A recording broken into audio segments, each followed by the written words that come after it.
तो स्वागत है दोस्तों इस प्यारे से YouTube channel learn and explanation पर, जो कि हम पिछले वीडियो में पढ़ चुके होंगे कि उत्तर लेंस को अभिसारी लेंस क्यों कहते हैं और अवतल लेंस को अपसारी लेंस क्यों कहते हैं। और इस लेक्चर में आज पढ़ेंगे कि लेंस सूत्र और आवर्धन क्या होता है, लेंस सूत्र और आवर्धन क्या होता है, और इसके अगले टॉपिक भी चर्चा करेंगे। तो लेंस सूत्र देख लीजिए, लेंस सूत्र किसे कहते हैं और आवर्धन किसे कहते हैं। ये लेक्चर नंबर 5 होने वाला है, लेक्चर नंबर 5 होने वाला है। लेक्चर नंबर 4 करा चुके हैं, लेक्चर नंबर ये क्या है, कितना है, 5 है, लेक्चर नंबर 5। तो लेंस सूत्र किसे कहते हैं इसके बारे में जानेंगे। लेंस सूत्र का अंग्रेजी होता है लेंस फार्मूला। लेंस सूत्र ये बहुत बार पूछा भी जाता है 2 नंबर से लेकर, और ये 5 नंबर में भी पूछा जाता है। इसका बोलेगा कि प्रूव्ड बताइए, तो 5 नंबर में ये क्वेश्चन पूछ सकता है। खास करके ये अभी जो टॉपिक लिखे हैं जो ये 2 नंबर में पूछा जाता है, यहाँ पे इंपॉर्टेंट 2 नंबर लगा सकते हैं।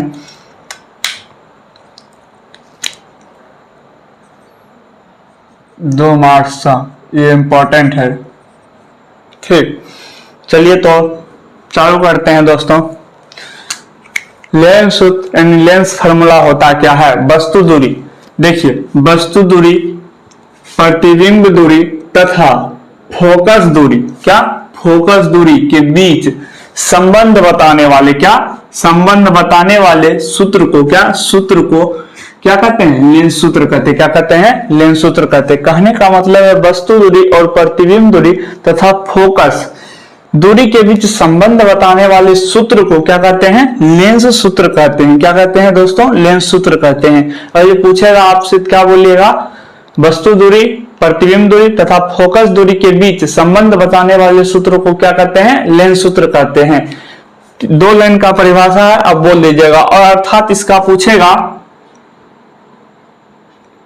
लेंस सूत्र का फॉर्मूला पूछेगा तो आप बता दीजिएगा 1/f बराबर 1/v माइनस 1/u। यानी कहने का मतलब है, f का मतलब है फोकस दूरी और v का मतलब है प्रतिबिंब दूरी, u का मतलब है बिंब की दूरी यानी वस्तु की दूरी। ठीक है, तो यहाँ पर बता दीजिएगा f बराबर 1/v माइनस 1/u, ये हो जाता है लेंस सूत्र का फॉर्मूला। ठीक है, अगर आपसे पूछेगा तो आप बता दीजिएगा।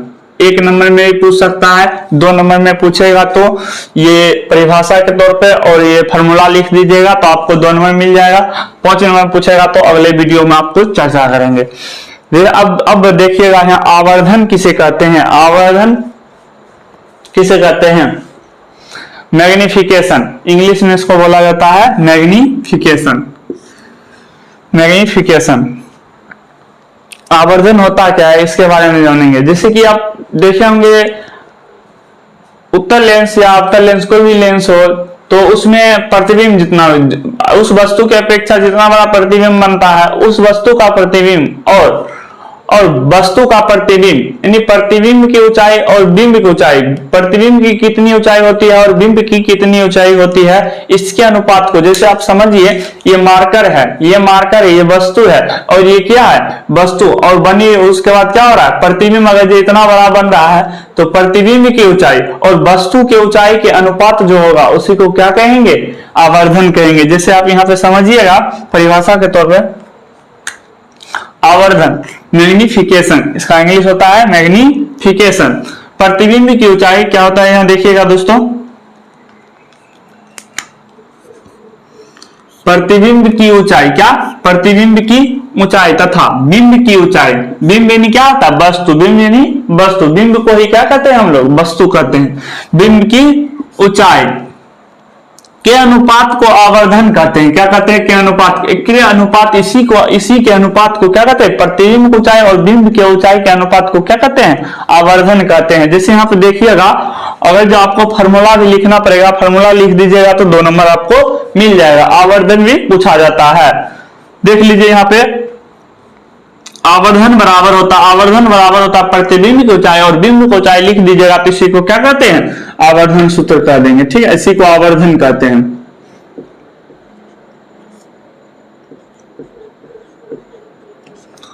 इसको शॉर्ट फॉर्म में लिखा गया है। आवर्धन को m से सूचित किया जाता है, यहाँ पर लिख भी दिए हैं, इसे स्मॉल m से सूचित किया जाता है। किससे सूचित किया जाता है? स्मॉल m से सूचित किया जाता है। और प्रतिबिंब की ऊंचाई को h2 से सूचित किया जाता है, यहाँ पे लिख लीजिएगा। और बिंब की ऊंचाई को h1 से सूचित किया जाता है, ठीक है, यहाँ पे लिख लीजिए h1 से सूचित किया जाता है। यानी m बराबर h2 बटे h1 आप बोल सकते हैं। तो इस तरह से आवर्धन का फॉर्मूला हो गया और आवर्धन का परिभाषा हो गया। ये भी 2 नंबर में आप मान सकते हैं, 2 नंबर में पूछा जाता है, इंपॉर्टेंट है 2 मार्क्स के लिए, 2 मार्क्स के लिए इंपॉर्टेंट है।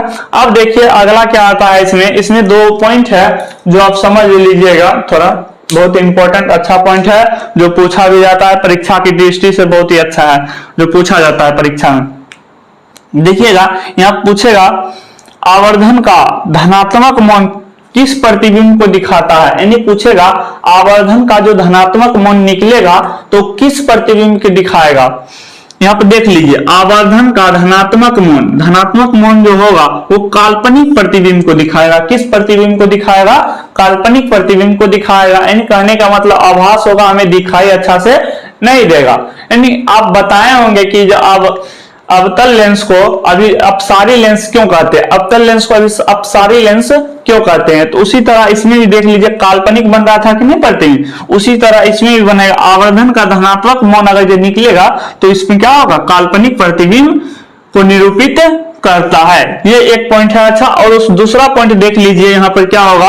आवर्धन का ऋणात्मक मौन क्या होगा? ऋणात्मक मौन वास्तविक प्रतिबिंब को दिखाता है, वास्तविक प्रतिबिंब को निरूपित करता है। कहने का मतलब क्या होगा? जो इसका धनात्मक कोई मौन निकलेगा, जैसे +5 निकल गया तो वस्तु की ऊंचाई जो होगी वो क्या होगी? धनात्मक होगी और क्या होगी? वास्तविक होगी। क्या होगी? वास्तविक होगी। तो यहाँ पर समझ लीजिए आवर्धन का ऋणात्मक मौन क्या होता है? वास्तविक प्रतिबिंब को दिखाता है। सॉरी, ऋणात्मक जैसे -5 अगर जो होगा क्या हो जाएगा? वास्तविक प्रतिबिंब, प्लस अगर जो 5 रहेगा तो क्या हो जाएगा? धनात्मक प्रतिबिंब हो जाएगा। आप यहाँ पे समझ चुके होंगे। तो अब एक पॉइंट और नोट कर सकते थे, यहाँ पर आवर्धन का कोई मात्रक नहीं होता है। यहाँ पर लिख देते हैं, सही से लिख लीजिएगा ऐसा। यहाँ पे एक पॉइंट नोट कर लीजिएगा कि आवर्धन का कोई मात्रक नहीं होता है।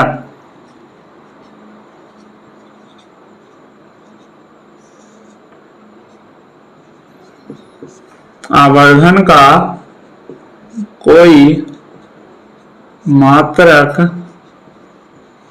नहीं होती है। आवर्धन का कोई मात्रक नहीं होता है, नहीं विमा होता है। क्या होता है? 2 समान राशियों का अनुपात होता है, इसलिए क्या होता है? आवर्धन का कोई मात्रक नहीं होता है। Thank you. चलो अब मिलते हैं अगले टॉपिक पर। अगले टॉपिक है लेंस की क्षमता। लेंस की क्षमता के बारे में जानेंगे। लेंस की क्षमता क्या होता है और इसका फॉर्मूला क्या होता है, इसके बारे में जानेंगे। इसका SI मात्रक क्या होता है और लेंस की क्षमता अगर धनात्मक होगी तो वह उत्तल दर्पण होगा या अवतल दर्पण होगा, कौन सा, सॉरी, अवतल लेंस होगा या उत्तल लेंस होगा। उत्तल दर्पण नहीं, दर्पण तो उसमें हो जाता है, इसमें लेंस में, ठीक है। तो इसके देखेंगे लेंस की क्षमता के बारे में जानेंगे। लेक्चर नंबर 5 ही था, ठीक है, ये लेक्चर नंबर इसी में है, 5 में ही, ठीक। तो लेंस की क्षमता है जिसको कहते हैं पावर ऑफ लेंस। इंग्लिश में क्या कहते हैं? Power of lens. लेंस के बारे में चर्चा किए थे और लेंस की क्षमता के बारे में अब जानेंगे। लेंस की क्षमता होता क्या है? जैसे आप पढ़ेंगे, आपको पढ़ाए थे उत्तल लेंस को अभिसारी लेंस कहते हैं और अवतल लेंस को अपसारी लेंस कहते हैं। तो अभिसारी मतलब क्या होता है और अपसारी मतलब क्या होता है, तो आपको बताए थे। अभिसारी और अपसारी मतलब क्या होता है? जैसे एक क्या है, उत्तल लेंस है, क्या है? उत्तल लेंस है। तो उत्तल लेंस अगर मोना के अगर हम 2 प्रकाश किरणें आपतित कर रहे हैं तो एक बिंदु पर अगर जाकर मिलती है, तो उसे क्या कहते हैं? अभिसरित होना कहते हैं। क्या कहते हैं? क्या कहते हैं? अभिसरित होना कहते हैं। जैसे कि यहां से अभिसरित होना कहते हैं। अगर अपसरित का मतलब समझेंगे तो यहाँ पर देख लीजिए, अभिसरित का मतलब होता है जैसे कि हम 2 किरण अगर यहाँ से गुजारे, 2 किरण यहाँ से गुजारे और क्या हो गया? विभिन्न दिशाओं में फैल गया, तो इसी को कहते हैं अपसरित होना। क्या कहते हैं? अपसरित होना। जैसे कि यहाँ पर समझेंगे परिभाषा के तौर पर, अभिसरित और अपसरित मतलब आप समझ ही गए होंगे, जैसे विभिन्न मतलब डिटेल से बताए थे, तीसरे लेक्चर में बताए थे। तो आप तीसरे लेक्चर को जाके देख लीजिएगा, तीसरे या चौथे लेक्चर में होगा, देख लीजिएगा सही से। तो अब देखिए लेंस की क्षमता की परिभाषा से समझते हैं। तो यहाँ पे देखेंगे लेंस की क्षमता, पावर ऑफ लेंस किसे कहते हैं, पूछेगा पावर ऑफ लेंस या लेंस की क्षमता किसे कहते हैं, 2 नंबर में ये पूछ सकता है, इंपॉर्टेंट मान सकते हैं 2 नंबर के लिए इंपॉर्टेंट इसको मान सकते हैं। लेंस की क्षमता आप देख लेते हैं क्या होता है, किसी लेंस के द्वारा, क्या किसी लेंस के द्वारा, यानी अवतल लेंस हो या उत्तल लेंस हो, कोई भी लेंस के, किसी लेंस के द्वारा प्रकाश की किरणें, प्रकाश की किरणें को अभिसरित, क्या अभिसरित अथवा अपसरित दिया गया है, अभिसरित अथवा अपसरित, इसको कहते हैं अभिसरित होना, क्या कहते हैं अभिसारी लेंस, इसको कहते हैं अभिसारी लेंस, और इसको क्या कहते हैं अपसारी लेंस कहते हैं। तो इसी तरह बताए थे ना अभिसारी और अपसारी, यहां पर देख लीजिए, और यहां पर अथवा अभिसारी अथवा अपसारी करने की क्षमता, यानी इसका जो क्षमता होगा, किसी लेंस के द्वारा प्रकाश की किरण को अभिसरित अथवा अपसरित करने की क्षमता, इस क्षमता को, तो क्षमता को उस लेंस की क्षमता कहते हैं, क्या कहते हैं, उस लेंस की क्षमता कहते हैं। जैसे कि आप समझिए उस लेंस की क्या कहते हैं, क्षमता कहते हैं। लेंस की क्षमता की परिभाषा होगा, आप बोल लीजिएगा, किसी लेंस के द्वारा प्रकाश की किरण को अभिसरित अथवा अपसरित करने की क्षमता को क्या कहते हैं, उस लेंस की क्षमता कहते हैं। आप बोल सकते हैं इस परिभाषा से।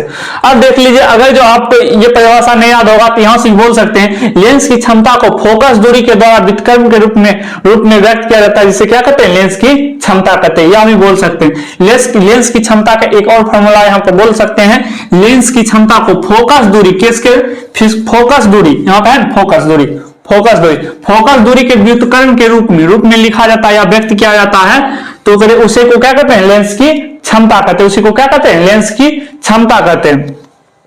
अब लेंस की परिभाषा से समझेंगे, लेंस की परिभाषा से यहाँ दूसरे, जैसे यहाँ पे परिभाषा होता है, इसे एक फॉर्मूला बनता है, लेंस की क्षमता 1/, क्या होता है, एफ होता है, यानी 1/f, मतलब कहने का मतलब है लेंस की क्षमता 1/, फोकस दूरी, यानी कि फोकस दूरी क्या होता है, व्युत्क्रम होता है, क्या होता है, व्युत्क्रम होता है। लेंस की क्षमता को किससे सूचित किया जाता है, P से सूचित किया जाता है, यहां पर लिख दिए थे, लेंस की क्षमता को इसे P से सूचित किया जाता है, किससे सूचित किया जाता है, P से सूचित किया जाता है। तो लेंस की क्षमता P और 1 है, तो 1 और 1, यहाँ फोकस दूरी को किससे सूचित करते हैं, स्मॉल f से सूचित करते हैं, स्मॉल f, P बराबर 1/f, इसको लिख सकते हैं। ठीक है, ये रहेगा मीटर में। अगर जो आपको मीटर में नहीं देगा तो यहां पर लिख सकते हैं P बराबर 100/100/1/100/f लिख सकते हैं इसको। ठीक है, इसको ऐसे लिख सकते हैं आप, ये सेंटीमीटर में हो जाएगा। ठीक है, ये सेंटीमीटर में हो जाएगा। तो अब देखेंगे अवतल लेंस अगर ये क्या रहेगा, सॉरी ऋणात्मक अगर ये क्षमता निकलेगी, लेंस की क्षमता अगर ऋणात्मक होगी तो क्या होगा, कौन सा लेंस होगा, यानी कहने का मतलब उत्तल होगा या अवतल लेंस होगा। तो यहाँ पे देखेंगे अगर लेंस की क्षमता ऋणात्मक होती है, क्या होती है, ऋणात्मक होती है, तो कौन सा लेंस हो जाएगा, उत्तल लेंस हो जाएगा। कौन सा लेंस, उत्तल लेंस हो जाएगा। और लेंस की क्षमता क्या होगी, धनात्मक होगी। लेंस की क्षमता अगर धनात्मक निकलेगी तो कौन सा लेंस होगा, उत्तल लेंस होगा। कौन सा लेंस होगा, उत्तल लेंस होगा। और इसका एसआई मात्रक पूछेगा, लेंस की क्षमता का एसआई मात्रक, तो आप बता दीजिएगा लेंस की क्षमता का एसआई मात्रक क्या होता है, डायोप्टर होता है, इसे डी से सूचित किया जाता है। तो आप यहाँ पर बता दीजिएगा। उसके बाद आप समझिए ये एक नंबर में पूछा जाएगा ऑब्जेक्टिव में, वो ऑब्जेक्टिव बहुत ही इंपॉर्टेंट है, पूछा गया है बहुत बार। और लेंस की क्षमता आपको 2 नंबर में पूछ देगा। तो आप बता दीजिएगा लेंस की क्षमता का परिभाषा बता दीजिएगा। अगर ये परिभाषा नहीं याद रहेगा तो ये परिभाषा याद कर लीजिएगा और इसका फॉर्मूला लिख दीजिएगा, लेंस की क्षमता बराबर 1/, फोकस दूरी। नहीं होगा तो शॉर्ट फॉर्म में इसको लिख सकते हैं, P बराबर 1/f, या अगर मीटर में दिया रहेगा तो P बराबर 1/f लिखिएगा। अगर सेंटीमीटर में दिया रहेगा तो आप इस फॉर्मूला से निकाल, सेंटीमीटर में जो फोकस दूरी दिया रहेगा तो इस फॉर्मूला से निकाल सकते हैं। ठीक है, यहाँ पर मीटर में रहेगा तो 1/f से निकालिएगा, अगर सेंटीमीटर में रहेगा तो 100/f से निकाल सकते हैं। तो अब अगर आपसे हम क्वेश्चन पूछे, अगर ये -5 मीटर अगर -5 क्षमता है, -5 डायोप्टर है, तो कौन सा लेंस होगा? तो आप बता सकते हैं, अगर जो माइनस रहेगा तो कौन सा लेंस हो जाएगा? माइनस रहेगा तो अवतल लेंस हो जाएगा, और प्लस रहेगा, जैसे +5 डायोप्टर आ जाएगा तो कौन सा लेंस हो जाएगा? ये उत्तल लेंस हो जाएगा। कौन सा लेंस हो जाएगा? उत्तल लेंस हो जाएगा। जैसे कि एक हम क्वेश्चन लिए, किस लेंस की क्षमता, किस लेंस का क्षमता +1.5 डायोप्टर है? किसी लेंस का क्षमता +1.5 डायोप्टर है तब लेंस होगा, यानी कौन सा लेंस, कहने का मतलब या कौन सा लेंस होगा। अगर ये प्लस में है तो बताएं, प्लस में अगर ये रहेगा, धनात्मक रहेगा तो कौन सा लेंस हो जाएगा? उत्तल लेंस हो जाएगा। तो यहां पर आप टिक मार दीजिएगा, कौन सा लेंस हो जाएगा? उत्तल लेंस हो जाएगा। ये एक क्वेश्चन है जो बहुत बार पूछा भी गया है और पूछेगा आपको। इसका एसआई मात्रा यानी कि लेंस का एसआई मात्रा, लेंस की क्षमता का एसआई मात्रा क्या होता है? तो आप बता दीजिएगा, डायोप्टर होता है। क्या होता है? डायोप्टर होता है। तो यहां पर बता दीजिए, अगर जो माइनस में रहेगा, कोई भी अगर लेंस की क्षमता अगर माइनस में निकलती है तो कौन सा लेंस हो जाएगा? अवतल लेंस हो जाएगा। कौन सा लेंस हो जाएगा? अवतल लेंस हो जाएगा। तो आप